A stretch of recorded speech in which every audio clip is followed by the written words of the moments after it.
Welcome to the Parody, where we tally up the victims in our favorite movies. I'm Chelsea Rose, and today we're looking at Roblox of Death 5, released in 2022. Roblox of Death 5 is a sequel to Roblox of Death 4, which I covered last November. Like the previous installment, this one's also set up in a VHS way, where you could realistically find us on some sort of messed up tape. However, I have to say with this one, it really helped the Roblox action figure gore department. Because damn, a lot of the kills in this thing can get bloody. And also, like last time, we have a pair of dudes watching some tapes in order to see whatever's on them, I guess. The film was longer by 8 or so minutes, and it has a lot more meat in it compared to the last. The difference is this time everybody speaks through voice, not by text. That means I'll be able to show you a lot more of what the characters are actually thinking of. Will those new and recycled elements add up to a higher kill count? Well, you know there's only one way to find out by now. The movie begins with, oh cool, a crime scene. That means that right off the bat, I have to add a dead body to the count. What I'm pretty sure is going on here is that I think these are just like two dudes who are just investigating crime scenes for the hell of it. That explains why they don't get kicked out when they enter the crime scene of an amethyst flamethrower winner. They might also have some sort of relation with the police, I don't know. All I know is that there's some hair under that car. However, I won't count it since there's not a body to go along with it. You know, I heard that Jason Stone guy at that police department is actually pretty good. In the middle of the night, they go through the woods and into a building where there's a bunch of tapes. Just like in VHS, we're here for an unknown tape that an unknown person really seems to want. I have no doubts that was one of the inspirations for 67 films when he made this. They pick up a tape, but can't seem to play it because they don't have a projector to go along with it. So, static? Yo, is that dead body?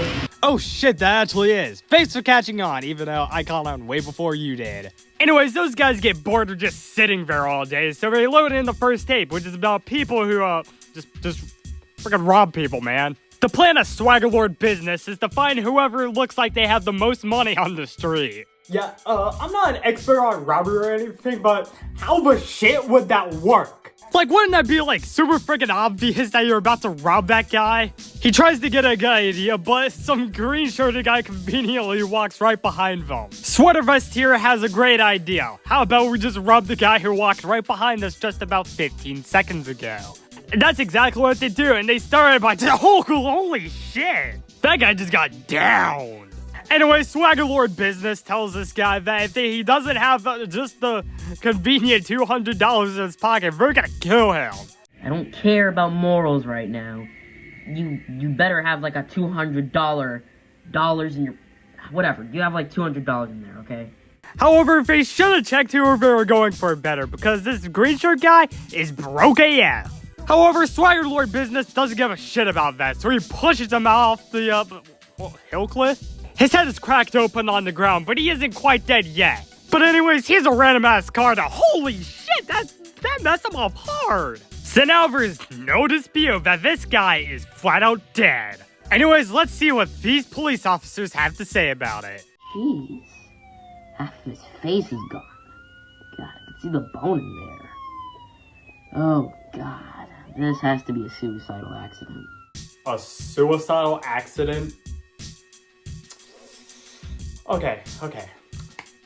How does that also make sense? You're telling me a car that looked like this could feasibly do this to a guy who killed himself? Like, if it was a suicidal accident, he probably would have just jumped in front of that shit. It wouldn't have... I don't think it would have done that to his body. No. You cop are a dumbass. Also, like, I'm not too, like, big of an expert on that. So, correct me in the comments, or whatever. And by the looks of it, the cop on the left even agrees with me on that one. With no feasible evidence on both sides of the argument, they decided to leave the case alone. Since they'll always know what they did at this specific point in time, they have a discussion about whether they should leave it alone too. Thankfully, they reach an ultimatum pretty quickly. They decide that they should get the hell out of here and just forget about it! Purple hair girl gets back home, but the scene literally serves no other purpose other than to show that the green shirt guy is back alive, just undead and such. I will say it is kind of spooky. Like, the kind of tension and such, that's spooky! She goes outside and is confused about just about everything that's going on, so she decides to go meet up with her friends. Swagger Lord Business is telling, the leaders of her entire ring, or whatever, that he couldn't get the $200 because he killed the guy who could have had it. However, Vet gets sidelined because this guy saw him how he got that golden gun. Oh, no need to flex on you being an Arsenal pro. Purple-haired girl gets there to tell everyone that the green-shirted dude is haunting her in her dreams and basically everywhere. It turns out that she's not the only one in the group being haunted by him. In fact, everyone is. Sweater Vest describes that he's also having dreams about him, and turns out he should be here any second now. And I think he's here. It's ultra reveal when Blondie here is revealed to be a hammerhead. Her response to her friend dying right in front of him is just to call the killer wimpy. That is, until Arsenal Pro sees a flying wrench. The flying wrench gets him down, and when he thinks it's all over and done with, oh look, some flying pliers. You know, Arsenal Pro, that's just a little freaky. What's the worst that could happen? I spoke too soon. But seriously though, this is another solid kill to add to the count. White and black shirt guy is furious about the death of Arsenal Pro and wants to kill the guy responsible. But I mean, like, technically, I already added him to the count. Black and White argues that the guy is basically invincible, so he's deciding that he wants to get out of here once and for all. While making his getaway, he drops his gun, which was a fatal mistake. Green shirt's flash of light cements him as being shot in the chest. With the slaughter continuing, their new plan is to apologize for killing him earlier. They say that they didn't mean to kill him, which, that's just a flat-out lie. And they also try using pity. Sweater Vest over here thinks that he's actually gone, but guess what? He isn't. I sent that foul Sweater Vest with a plier shot to the eye. Purple Hair decides that she can't deal with this anymore. With that, she adds a kill in this segment that's not from Green Shirt. With that, the only one left standing is Swagger Lord Business. However, that doesn't last long, as he's shortly under the tire of that getaway car. He tries further negotiating out of the situation, but Green Shirt just won't let him go.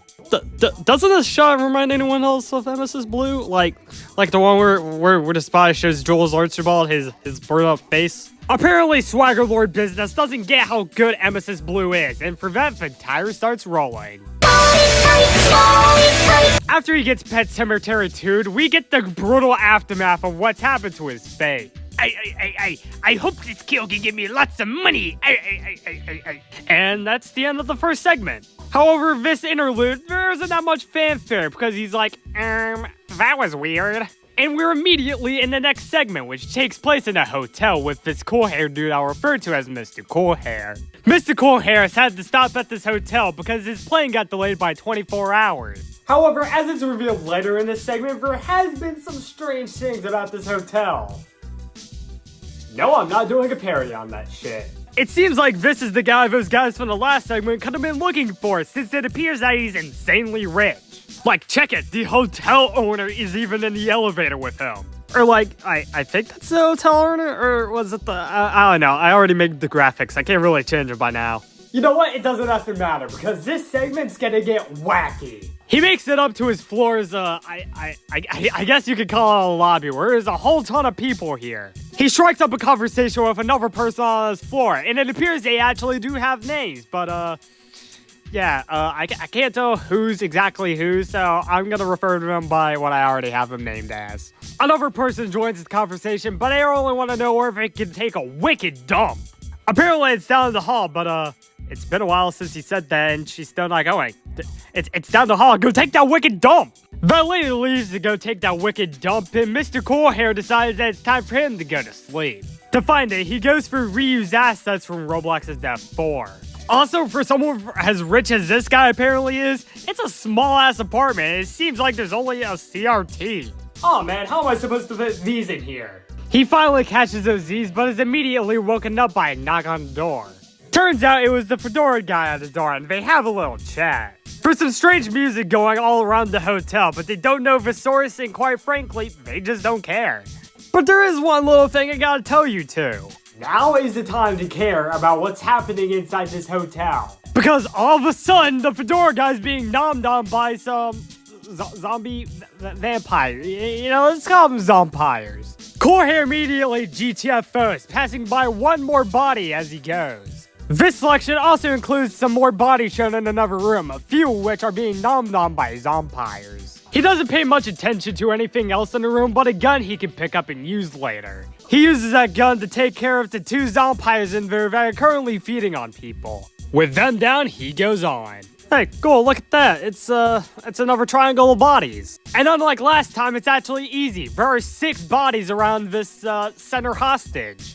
Mr. Cool Hair enters and asks, what the hell is going on in here? There's apparently a reason for all these triangles we've been seeing in these movies. Apparently they're used for some sort of ritual. However, everyone agrees that that's a load of bullshit. So, you know, let's just get the hostage crisis over. Oh, I didn't mean get the hostage crisis over like that. He shoots it to the staffer and the other 2 female guests he had with him during the ritual. Now all he wants to know is why the hotel owner is even doing this. He's doing this because I guess the world's gonna end, so might as well make the most of it, you know? That all seems really insane, so might as well get killed off screen by Cool Hair's gunshot. Killing the hotel owner apparently sets all hostages in the world who are being ritualized free. With that crisis over, there's surely not gonna be any more crises in this kill count, right?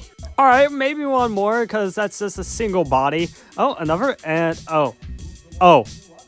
God damn it! From what I can tell, there are at least 12 distinct bodies around here, although that number could be off due to the amount of zompires here. Cool Hair, appropriately, is also pretty disturbed by the sight. The zompires all spot him, but he pretty quickly manages to spray 2 across their chests. However, there were 5 in that shot, so he's not done with them at all. He beats an attacking zompire with his gun before he just shoots another one. The prominent female zompire reaches onto him and wants him to come with her. There's no time for freaky shit like that, so he just lodges that hammer on her face. Oh my god. With his killing spree mostly done, he goes for another door. At the actual entrance, he finds a head and a bifurcated body, who all count as 2 separate victims. He reaches his car outside the hotel, in which, I don't want to scare both of you, but, that's a decapitated body leaning on that car. After all the mania that's occurred at the hotel, both of them decide that they should both get the hell out of here together. On the way to the airport, both of them say that they had the exact same delayed flight. However, Mr. Cool Hair's whip just stops on the middle of some train tracks. So let me guess when this segment takes place. So he stopped in the middle of some train tracks. He had someone else in the car with him. His car won't start despite being on those train tracks. Yep, it's October 31st, 1998. It's revealed to Cool Hair that the pink paper hostage wasn't actually real. Instead, they're just fabricated, and then their voice becomes all deep and modulated. I don't know. It tells him that this is what he deserves, and when he tries to get out, his car doors are locked. It's actually kind of terrifying for him to realize that his mortality is coming soon, and he's right. The untimely death of Mr. Cool Hair comes when a train pummels both him and his car off screen. Back at the wraparound, they're both pretty confused about both the tapes. They both get out of that room only to find a person with a camera unwillingly stuck on their head for a change. However, it's no use staying alive as their circuits break and I'll count them and another body we can see in the bottom of the frame. They assess the situation and it's like, dude, this is pretty f***ed up right here, and decide to do what everyone else in this movie does. We gotta get out of here. No time to waste, man. On their way to leave this mess, they encounter 3 more bodies in, yet another room.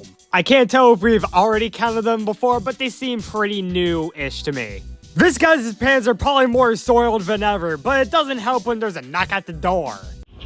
What the fuck's out there? Shit's so creepy it makes him drop an F-bomb. A bit later, the cameras almost died out, and they realize that, man, I think we're a bit screwed. That entity breaks in and we hear a really loud gunshot. The movie ends with the reveal that both of them have been killed. Hey guys, like and subscribe if you want to see more title cards. Did this tape house manage to fulfill our death quota? Let's find out and get to the numbers. Hold on, I gotta go investigate what this is. 56 people died of Roblox Death 5, 9 more than its predecessor. The victims consisted of 43 men, 9 women, and 4 victims of unknown gender, which gives us the most basic 3-part pie chart of all time.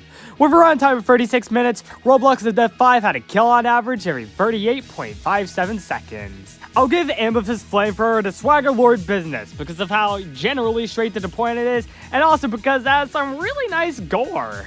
Broken Pistol will go to the 12 hotel lobby bodies, no explanation. And that's it. Roblox of Death 5 was released in 2022 and would be followed by, predecessors, I guess, judged by how we're numbered 1, 2, and 3. I'll look at that some other time, but for now we have to get to other stuff, like Digital Circus, Murder Drones Episode 8, Wilhelm Gustloff, forget about it. All that stuff. We'll be covering some of those within the next few months, but until then, I'm Chelsea Rose, and it's been the Parody. Thanks a lot for watching this parody. I had my sights on covering this film for a while, but I didn't get around to it until now because I'm gonna be honest, I didn't really have that much time to do it, lol. But now I did, and I got done within roughly 8 hours due to a lot of caffeine. Like, seriously, I've been up for the past 21 hours and it's like 5 in the morning. Like, what? Anyways, thanks for watching.